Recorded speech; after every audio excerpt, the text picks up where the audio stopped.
ನಡಿ ಈಗ ಶುರು ಮಾಡೋಣ. ಕೇಸರಿಯಿಂದ ಮನೋಲ್ಲಾಸ ಮನಸ್ಸು ಮತ್ತೇರಿ ಕುಣಿದಾಡಿದೆ ನೋಡು, ಮನಸ್ಸು ಮತ್ತೇರಿ ಕುಣಿದಾಡಿದೆ ನೋಡು.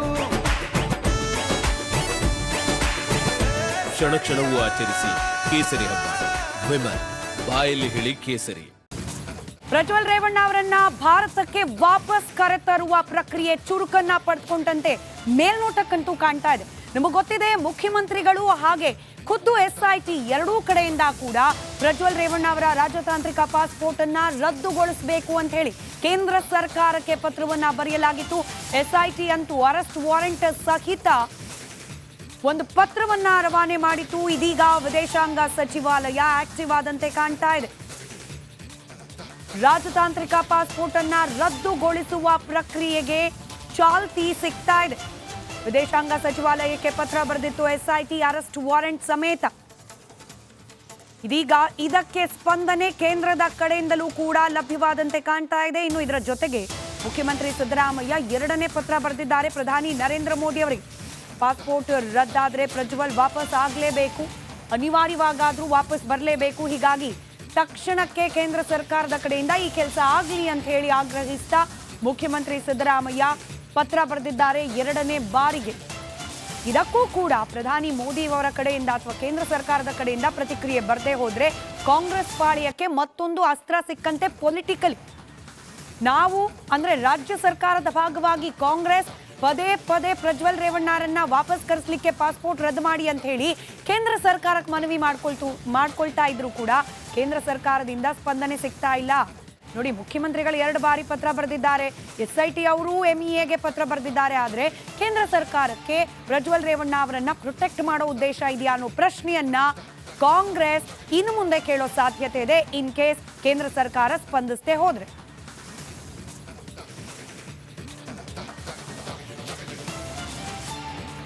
HD ಕುಮಾರಸ್ವಾಮಿ ಅವರು ನೀಡಿದ್ದ ಗಡುವು ಅಂತ್ಯ ಆಗಿದೆ. ಪ್ರಜ್ವಲ್ಗೆ ವಾಪಸ್ ಬಾರಪ್ಪ ಅಂತ ಕೇಳ್ಕೊಂಡಿದ್ರು ಪತ್ರಿಕಾಗೋಷ್ಠಿನಲ್ಲಿ. ಅದಕ್ಕೂ ಬರಲಿಲ್ಲ ಪ್ರಜ್ವಲ್ ರೇವಣ್ಣ. ಹಾಗಾದ್ರೆ ಪಾಸ್ಪೋರ್ಟ್ ರದ್ದು ಮಾಡಿದ ಬಳಿಕವೇ ಪ್ರಜ್ವಲ್ ರೇವಣ್ಣ ಬರೋದಾ? ಚಿಕ್ಕಪ್ಪನ ಮಾತಿಗೂ ಕೂಡ ಬೆಲೆ ಕೊಡ್ಲಿಲ್ವಾ ಪ್ರಜ್ವಲ್? ಪಾಸ್ಪೋರ್ಟ್ ರದ್ದು ಮಾಡಿದ ಮೇಲೇನೆ ಬರೋದು ಅಂತಂದ್ರೆ ಬಹುಶಃ ಇಲ್ಲಿಂದ ಆಫೀಸರ್ಸ್ ಹೋಗಿ ಕರ್ಕೊಂಡು ಬರ್ತಾರ, ಗೊತ್ತಿಲ್ಲ ಹೇಗಾಗುತ್ತೆ ಅದು ಅಂತ ಇನ್ನಷ್ಟೇ ನೋಡ್ಬೇಕಾಗಿದೆ. ಆದ್ರೆ ಚಿಕ್ಕಪ್ಪನ ಮಾತಿಗಾದ್ರೂ ಬೆಲೆ ಕೊಟ್ಟು ಪ್ರಜ್ವಲ್ ರೇವಣ್ಣ ಬರ್ತಾರೆ ಅನ್ನುವಂಥದ್ದಿತ್ತು. ಕುಟುಂಬದ ಪರವಾಗಿ HD ಕುಮಾರಸ್ವಾಮಿ ಪ್ರಜ್ವಲ್ ವಾಪಸ್ ಬಂದ್ಬಿಡಪ್ಪ ಅಂತ ಕೇಳ್ಕೊಂಡಿದ್ರು. ಕುಟುಂಬ ಕೂಡ ಅದನ್ನೇ ಬಯಸುತ್ತೆ, ದೇವೇಗೌಡರು ಕೂಡ ಅದನ್ನೇ ಬಯಸ್ತಾರೆ ಅಂತ ಕೇಳ್ಕೊಂಡಿದ್ರು. ಆದ್ರೆ ಪ್ರಜ್ವಲ್ ಬರಲಿಲ್ಲ.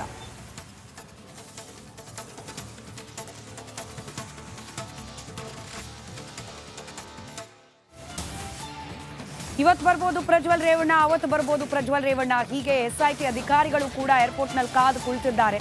ಅದರಲ್ಲೂ ಕುಮಾರಸ್ವಾಮಿ ಅವರು ಡೆಡ್ಲೈನ್ ಅಂತ ಕೊಟ್ಟಿದ್ದ ಅವಧಿ ಕೂಡ ಮುಕ್ತಾಯ ಆಯಿತು.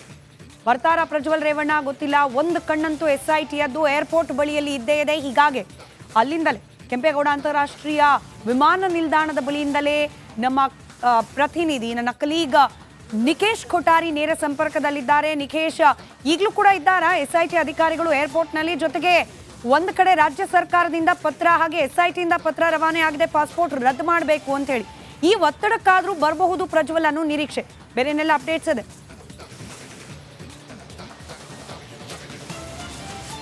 ಎಸ್, ಖಂಡಿತ ಸ್ಮಿತಾ ರಂಗನಾಥ್. ಈಗಾಗಲೇ ನೋಡ್ತಾ ಇದ್ವಿ, ಒಂದು ಕಡೆ SIT ಅವರು ಮಫ್ತಿಯಲ್ಲಿದ್ದಾರೆ. ಯಾವಾಗ ಬೇಕಾದರೂ ಪ್ರಜ್ವಲ್ ರೇವಣ್ಣ ಬರ್ತಾರೆ ಎನ್ನುವಂಥ ನಿಟ್ಟಿನಲ್ಲಿ SIT ಅವರು ಕೂಡ ಕಾದು ಕುಳಿತುಕೊಂಡಿದ್ದಾರೆ. ಇನ್ನೊಂದು ಕಡೆಯಲ್ಲಿ ಈಗ ಪಾಸ್ಪೋರ್ಟನ್ನು ರದ್ದತಿ ಮಾಡುವಂಥ ವಿಚಾರಕ್ಕೆ ಸಂಬಂಧಪಟ್ಟಂತೆ ಕೇಂದ್ರ ಸರ್ಕಾರದಲ್ಲೂ ಕೂಡ ಒಂದಿಷ್ಟು ಮನವಿಗಳು ಹೋಗಿರುವಂಥದ್ದು. ಖುದ್ದು CM ಸಿದ್ದರಾಮಯ್ಯವರು ಒಂದು ಕಡೆ ಮನವಿ ಮಾಡ್ಕೊಂಡಿದ್ರೆ, ಇನ್ನೊಂದು ಕಡೆ SIT ಅಧಿಕಾರಿಗಳು ಕೂಡ ಮನವಿಯನ್ನು ಮಾಡ್ಕೊಂಡಿದ್ದಾರೆ. ಈಗ ಪ್ರಜ್ವಲ್ ರೇವಣ್ಣಿಗೆ ಸಂಕಷ್ಟ ಮೇಲೆ ಸಂಕಷ್ಟ ಅಂತ ಹೇಳಿದ್ರೆ, ಇನ್ ಕೇಸ್ ಈ ಮೊದಲೇ ಬೆಂಗಳೂರಿಗೆ ಎಂಟ್ರಿಯನ್ನು ಕೊಟ್ಟದಿದ್ದರೆ ಪ್ರಜ್ವಲ್ ರೇವಣ್ಣಿ ಇರುವಂಥ ಅಲ್ಪ ಸ್ವಲ್ಪ ಮಾನಮರ್ಯಾದೆ ಆದರೂ ಇರ್ತಾ ಇತ್ತು. ಯಾಕಂತ ಹೇಳಿದ್ರೆ ಡೈರೆಕ್ಟ್ ಪಾಸ್ಪೋರ್ಟಿಂದ ಇಲ್ಲಿ ಬೆಂಗಳೂರು ಬಂದು ಅರೆಸ್ಟ್ ಆಗ್ತಾ ಇದ್ರು. ಆದರೆ ಇನ್ ಕೇಸ್ ಈಗ ಪಾಸ್ಪೋರ್ಟ್ ರದ್ದತಿ ಆದರೆ ಜರ್ಮನು ಅಥವಾ ಯಾವ ದೇಶದಲ್ಲಿದ್ದಾನೆ ಅಲ್ಲಿ ಅರೆಸ್ಟ್ ಆದರೆ ಅದು ಇಂಟರ್ನ್ಯಾಷನಲ್ ಮತ್ತೆ ಸೌಂಡ್ ಮಾಡುತ್ತೆ. ಈಗ ಆಲ್ರೆಡಿ ಇಂಟರ್ನ್ಯಾಷನಲ್ ಸುದ್ದಿ ಆಗಿದೆ, ಮತ್ತೆ ಅಲ್ಲಿಂದನೇ ಅರೆಸ್ಟ್ ಆಗಿರುವಂಥದ್ದು.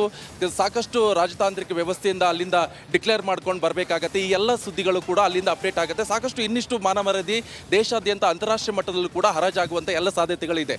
ಈಗಾಗಲೇ SIT ಹಾಗೆ CM ಸಿದ್ದರಾಮಯ್ಯವರು ಕೂಡ ಒಂದು ಲೆಟರನ್ನು ಕೊಟ್ಟಿದ್ದಾರೆ ಗೃಹ ಸಚಿವಾಲಯಕ್ಕೆ, ಕೇಂದ್ರ ಗೃಹ ಸಚಿವಾಲಯಕ್ಕೆ, ಅವರ ಡಿಪ್ಲೊಮ್ಯಾಟಿಕ್ ಪಾಸ್ಪೋರ್ಟನ್ನು ರದ್ದತಿ ಮಾಡಬೇಕಂತ. ಇನ್ನೊಂದು ಕಡೆಯಲ್ಲಿ ಹಿರಿಯ IPS ಅಧಿಕಾರಿಗಳು ಕೂಡ ನಮ್ಮ ರಿಪಬ್ಲಿಕ್ ಕನ್ನಡಕ್ಕೆ ಒಂದಿಷ್ಟು ಮಾಹಿತಿಯನ್ನ ರವಾನೆ ಮಾಡಿದ್ರು. ನೇರ ಸಂದರ್ಶನ ಮಾಜಿ IPS ಅಧಿಕಾರಿ ಅವರು ಭಾಸ್ಕರ್ ರಾವ್ ಅವರು ಹೇಳಿರೋ ಪ್ರಕಾರ ಅವರ ಆಸ್ತಿಗಳನ್ನ ಮುಟ್ಟುಗೋಲು ಮಾಡ್ಕೋಬೇಕು, ಬ್ಯಾಂಕ್ ಅಕೌಂಟ್ಗಳನ್ನ ಸೀಸ್ ಮಾಡ್ಬೇಕಂತ ಹೇಳಿದ್ರು. In case bank account seize ಮಾಡಿದ್ರೆ ಅವರ ಸಹಪಾಠಿ ಇರ್ಬೋದು ಅಥವಾ ಸ್ನೇಹಿತರನ್ನ ಕಾಂಟ್ಯಾಕ್ಟ್ ಮಾಡ್ತಾರೆ, ಹಣ ಬೇಕಾಗುತ್ತೆ. ಆಬ್ವಿಯಸ್ಲಿ ಅವರು ಔಟ್ ಆಫ್ ಕಂಟ್ರಿಯಲ್ಲಿ ಇದ್ದಾರೆ, ಖರ್ಚು ವೆಚ್ಚಕ್ಕೆಲ್ಲ ಹಣ ಬೇಕಾಗುತ್ತೆ. ಅಲ್ಲಿ ಹಣ ಖರ್ಚು ಮಾಡಿದಾಗ ಇವರಿಗೆ ಒಂದಿಷ್ಟು ಇನ್ಫಾರ್ಮೇಷನ್ಗಳು ಸಿಗುವಂತ ಎಲ್ಲ ಚಾನ್ಸಸ್ಗಳಿದೆ ಇಂಟರ್ಪೋಲ್ನವರಿಗೆ ಹಾಗೆ SITಗಳಿಗೆ. ಅದನ್ನ ಸೀಸ್ ಮಾಡುವಂತ ದೃಷ್ಟಿಯಲ್ಲೂ ಕೂಡ ಈಗ SIT ಅಧಿಕಾರಿಗಳು ಕೂಡ ಸಾಕಷ್ಟು ಪ್ರಯತ್ನವನ್ನ ಪಡ್ತಾ ಇದ್ದಾರೆ. ಬ್ಯಾಂಕ್ ಅಕೌಂಟ್ ಇರ್ಬೋದು ಮತ್ತೆ ಅವರ ಆಸ್ತಿ ಮುಟ್ಟುಗೋಲು ಹಾಕುವಂತ ಸಂದರ್ಭಗಳು ಕೂಡ ಜಾಸ್ತಿಯಾಗಿ ಕಂಡು ಬರ್ತಾ ಇದೆ. ಬಹಳ ಪ್ರಮುಖವಾಗಿ ಈಗ ಎಲ್ಲ ಹೇಳುವಂತ ಮಾಹಿತಿ ಪ್ರಕಾರ ಜರ್ಮನಿಯಲ್ಲಿರುವಂತ ಈ ಪ್ರಜ್ವಲ್ ರೇವಣ್ಣ ಅವರಿಗೆ ಅಲ್ಲಿನ ಸ್ಥಳೀಯ ಒಬ್ಬ ಫ್ರೆಂಡ್ ಇರ್ಬೋದು ಅಥವಾ ಸಹಾಯಕವನ್ನ ಜಾಸ್ತಿ ಮಾಡ್ತಾ ಇದ್ದಾರೆ. ಆ ನಿಟ್ಟಿನಲ್ಲಿ ಫೋನ್ ಸಂಪರ್ಕ ಇರ್ಬೋದು ಅಥವಾ ಅವರಿಗೆ ಹಣ ಸಪ್ಲೈ ಮಾಡೋದಿರ್ಬೋದು, ಅದೆಲ್ಲ ಅಲ್ಲಿನ ಸ್ಥಳೀಯರು ಯಾರೋ ಅತ್ಯುತ್ತಮವಾದಂದ್ರೆ ಅತಿ ಆತ್ಮೀಯರಾಗಿದ್ದಾರೆ. ಆ ನಿಟ್ಟಿನಲ್ಲಿ ಅವ್ರು ನೋಡ್ಬೇಕಂತ ಹೇಳಿ ಅದಕ್ಕೆ ಈಗ SIT ತೊಂದರೆ ಆಗ್ತಾ ಇದೆ. ಎಲ್ಲಿ ಹುಡ್ತಾ ಇದ್ದಾರೆ, ಎಲ್ಲೂ ಸಿಗ್ತಾ ಇಲ್ಲ. ಒಂದ್ ಕಡೆ ಬ್ಲೂ ಕಾರ್ನರ್ ನೋಟಿಸ್ ಅನ್ನ ಜಾರಿ ಮಾಡಿದ್ದಾರೆ. ಇನ್ ಕೇಸ್ ಏನಾದ್ರು ರೆಡ್ ಕಾರ್ನರ್ ನೋಟಿಸ್ ಅನ್ನ ಜಾರಿ ಮಾಡೋ ಸಂದರ್ಭದಲ್ಲಿ ಅವ್ರನ್ನ ಕಂಪ್ಲೀಟ್ ಆಗಿ ಅಲ್ಲಿಂದಾನೆ ಅರೆಸ್ಟ್ ಮಾಡ್ಕೊಂಡು ಬರ್ತಾರೆ. ಆದ್ರೆ ಇದು ಬ್ಲೂ ಕಾರ್ನರ್ ನೋಟಿಸ್ ಅವ್ರು ಎಲ್ಲಿದ್ದಾರಂತ ಮಾಹಿತಿಯನ್ನು ಕಲೆ ಹಾಕುವಂತ ನಿಟ್ಟಿನಲ್ಲಿ ಕೂಡ ಪ್ರಯತ್ನವನ್ನು ಪಡ್ತಾ ಇದ್ರೆ ಕಾದ್ ನೋಡ್ಬೇಕಾಗತ್ತೆ. ಇನ್ ಕೇಸ್ ಕೇಂದ್ರ ಸರ್ಕಾರ ಏನಾದರೂ ರದ್ದತಿ ಪಾಸ್ಪೋರ್ಟ್ ಅನ್ನು ಮಾಡಿದ್ರೆ, ಕೇಂದ್ರ ಸರ್ಕಾರ ಈ ಒಂದು ಮೈತ್ರಿ ಆಗಿರುವಂತ ಸಂದರ್ಭದಲ್ಲಿ ಕೇಂದ್ರ ಸರ್ಕಾರಕ್ಕೆ ಎಲ್ಲೋ ಒಂದ್ ಕಡೆ ಬಿಜೆಪಿಗೆ ಪ್ಲಸ್ ಆಗ್ಬೋದು. ಆದ್ರೆ ಬಿಜೆಪಿ ಇನ್ ಕೇಸ್ ಏನಾದ್ರು ಪಾಸ್ಪೋರ್ಟ್ ರದ್ದತಿ ಮಾಡಿಲ್ಲ ಅಂತ ಹೇಳಿದ್ರೆ ಸ್ಮಿತಾ ರಂಗನಾಥ್ ನೀವು ಹೇಳ್ದಂಗ್ಲೆ ಕಾಂಗ್ರೆಸ್ ಅವರಿಗೂ ಕೂಡ ಇದೊಂದು ಮತ್ತೊಂದು ಅಸ್ತ್ರವಾಗಿ ಪರಿಣಮಿಸುವ ಎಲ್ಲ ಸಾಧ್ಯತೆಗಳು ಇರುವಂತದ್ದು. ಸ್ಮಿತಾ ರಂಗನಾಥ್. ರೈಟ್. ಧನ್ಯವಾದ ನಿಕೇಶ್ ಮಾಹಿತಿಗಾಗಿ.